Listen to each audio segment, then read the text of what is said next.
So as in my other video, I just thought this was easier to show than to write it all down. These are the 5 heating zones of the house. So there are 5 different thermostats. They're all programmable. I mean, they're all programmable in theory. 4 of them are set up on programs, and you'll see why the 5th one isn't in a sec. So this is the one in the main hallway. It controls the heating zone that includes the radiators in the dining room, the front hallway, the living room, the one in the mudroom behind the desk, and over in that corner of the living room.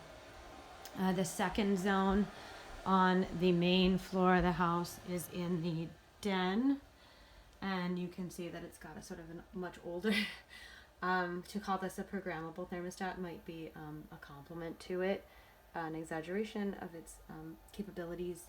We usually set this thermostat in winter, you know, at something like 60 and only turn it up if we're in this room together or if the kids are in here.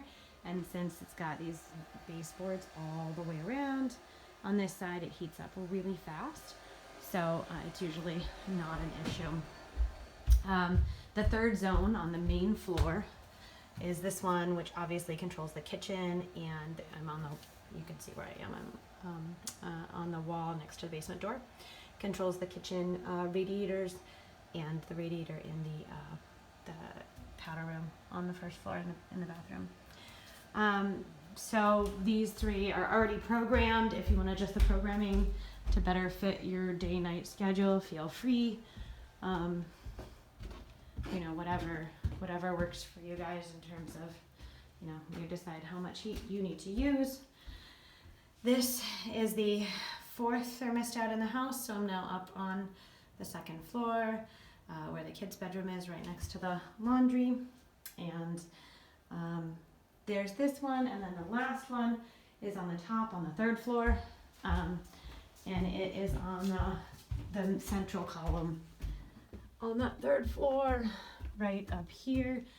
Obviously, you're going to want to leave these on starting probably sometime in mid to late October, and continuing throughout the rest of the year until we're usually able to turn them off, you know, second week of April, maybe sometimes,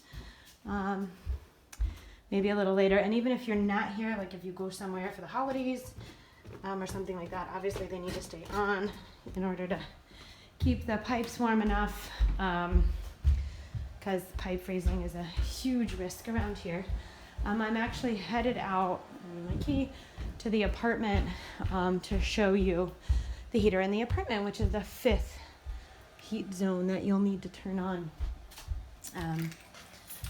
And something else in the garage that you'll also need to be aware of is to turn on around October 1.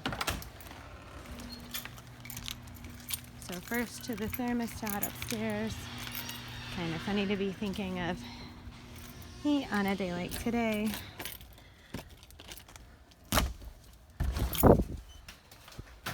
So I'm now in the apartment. Love the garage, which has a radiator.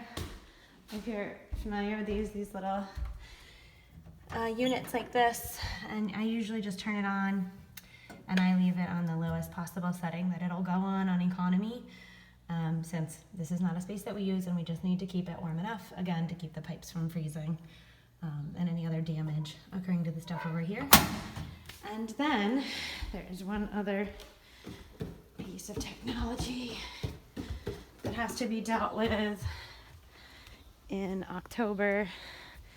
I usually do October 1 to May 1. I'll send you an email reminding you. It's the heat tape, which is accessible in this box here.